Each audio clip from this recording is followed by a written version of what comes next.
right, joining me in the studio now is Sally Curtin. She's the Chief Executive of Vecchi, and I speak to her regularly. Hello, Sal. Thanks so much for having me again, Jacqui. Now, you've had a big week because you've met with the Premier. Yes, no, it's been... The new Premier. Yeah, it's been a welcome relief, really, for, the government to open the door to business. As you know, he announced a pause on the right to work from home legislation, the former government's legislation, and he gave me a call and said, I want to discuss this with you and with the other employer organisations, so like the Planning Council, Property Council, AI Group, and we all got together and it was a welcome reception. It was a genuine conversation.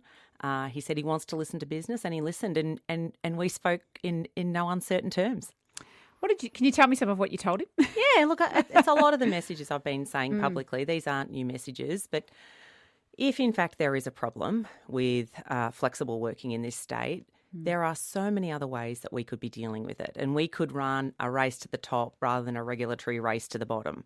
We could create the environments for the best flexibility in Australia, which we think we've already got, frankly. But we strongly believe the relationship is best managed, flexibility in the workplace is best managed between the employer and their staff member. Legislation will never deliver the flexibility that either party need or want. Did you feel like it got a bit personal with the former Premier in terms of comments that you made about speaking to businesses around the world? Or did you feel dismissed in your views and your position? Well, look, in the end, it was sort of a funny circumstance because it made me incredibly popular. I reached 10,000 followers on LinkedIn. So, it's perhaps you in never some know ways... you like it in a big city. I'm officially an influencer now, Jacqui, as a result. So, it's curious what happened. And, I sort of welcome this reprieve and this opening the door. And business needs a voice. In no world is Victoria prosperous without, business partnering with government on a very positive scale. If you've got a question for Sally on working from home or any other small business or medium business or business issues, 133 693. I guess, though, what does the pause mean in reality for a business? So say you are running a small business of 20 people and they want to work from home. And Ben Carroll has now said, I'm going to pause that into, I think it's July next year. In reality, what does that mean? The reality is quite harsh. So if you take yourself back a week or so ago, whenever this happened, that businesses were looking at 3 weeks down the track, this was going to be going live. They hadn't been consulted, their views weren't represented in the legislation, and it was coming through hell or high water. And so now this reprieve, I had businesses text me immediately on the announcement saying, the Premier just saved Victorian jobs. We were going to move. We were going to take our business, our 100 staff, our 15 staff, our 5 staff, our 2 staff, whatever, interstate, offshore it. So he immediately saved jobs because people were ready to move. What sort of businesses were they? Every sort of business, right. Whether it's a manufacturing business, a construction company, a professional services firm, a retailer, you name it. They were saying if government is going to interfere with our relationship with our staff, that is our competitive edge. How we run our work really is designed around the products and services we deliver. Government intervening in this will hamper our competitive edge. We will do it how we need to design our workforce, and we'll just take it to Sydney or Adelaide or wherever. And how much of that was also fear, I think, or a fear of the unknown when you lose control of your own company? Yeah, well, I think it's off the back of enormous complexity and very heavy tax burden here in Victoria. So it's not the single thing, but business absolutely tell me it's the straw that's breaking their camel's back, and it's causing them to say, we can take, capital is mobile, we can employ wherever we choose, and we'll take it elsewhere. So it's a reprieve.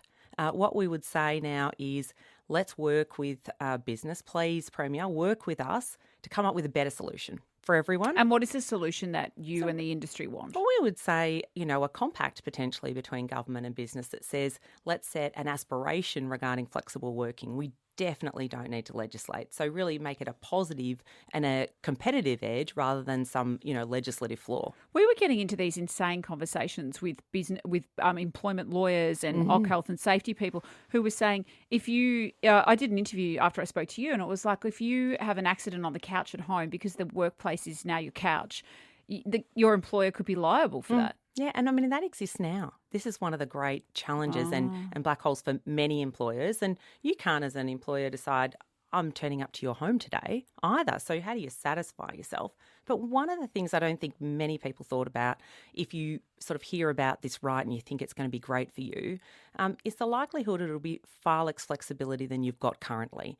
because the flexibility works between you and the employer, you might say, Thursday my kids have got a concert, I need to take Thursday off, and you'll negotiate that. Yep. In this new world, as they dreamt up and proposed this right, it would fix those days that you work, because obviously the employer would need to manage so that your 2 days might be Monday, Tuesday.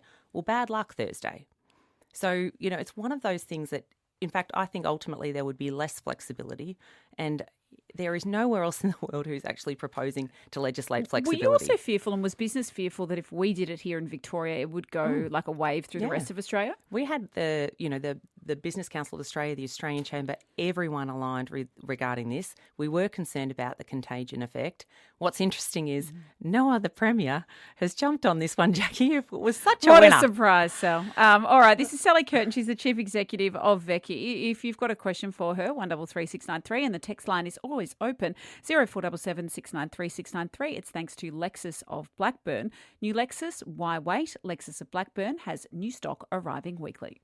It is 13 minutes to 5. I'm with Sally Curtin, who's the Chief Executive of the Victorian Chamber of Commerce and Industry. And Bill's rung in with a comment for you, Sal. Hi, Bill.